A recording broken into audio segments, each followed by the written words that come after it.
And as one of the leaders in this team, what's the message in the locker room after a loss like today on the heels of a 3-game losing streak? It can't happen, but at the same time, we can't let that unravel us. We have to be better. We have to be better in a game like that at home. We have to stay together in situations when things get tough, and it's going to give us some motivation going into the break to come back, be ready, and to be more aggressive than we were before.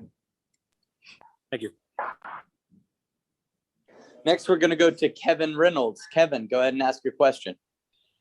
Kind of talked about the break, but I was wondering if you could assess the first half of the season. Where do you think you were at as a team, and just in general with the Wings? I think we had a lot of ups and downs. We have a really, really good team, and we have to stay together. We have to keep our composure mentally when we're in games. We have to close games better, and I think the more time we have together, the better we'll be with that. Gaining that chemistry, I think, in the beginning of the season was important, and now we just have to step up and do our jobs. And when things started to kind of balloon towards the end of the second quarter and maybe into the third, do you think it was indicative of kind of the growth of this team, potentially, of not letting those things happen, closing out halves and games better? Do you kind of chalk that up to a team in showing growth, or how do you kind of look at the way things kind of ballooned in this game? No, we don't have any excuses. We just have to be better. Regardless of what happens on the offensive end, our defense can't collapse. We have to make sure that we're staying in tune, communicating well, doing the defensive game plan. We can't have those defensive lapses like that. If we do that, this league is too hard. There's too many good players that can score at will. So, like I said, defense was the reason that we lost this game. Question, and just you guys held them to about 24% shooting in the first quarter for most of the first quarter, and then you got out to a 7-point lead. Were you kind of disappointed that you couldn't potentially extend that lead there past 7? And what kind of went into that? Definitely. You always want to keep a lead, and we have to get stops. We're up 7. We can win by 7 if we stop, if we play defense and we get stops. It's very hard to win if we don't get stops and contain or to maintain a 7-front lead. It's just very difficult. We just stopped playing defense.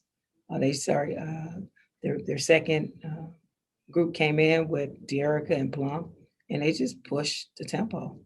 The bench played very well, and we didn't have an answer to it. And unfortunately, this is the third straight loss going into the break. What's the attitude in the locker room and mentality going into the break?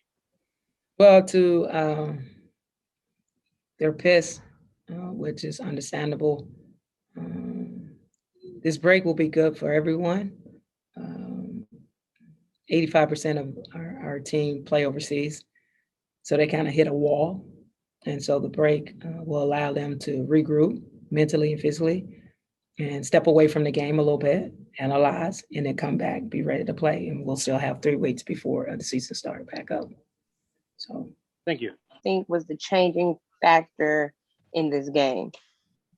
I just feel like, Las Vegas came out aggressively, and we had to match their defense, match their offense, and we didn't do that really well. I'm sure we're going to come back over the break and, free our minds, do what we have to do in the gym to get better and come back more focused. Hey, Charli, career high for you tonight, even though it was in a loss. How are you feeling as the season progresses, and where's your confidence level at? I feel like we're getting better each and every day. Confidence is growing throughout the team. I feel like everybody is starting to, accept their role, know their role, and doing it really good and effectively. And, it's only up from here. Take it one day at a time, one practice at a time, and, eventually, we'll be playing our best basketball.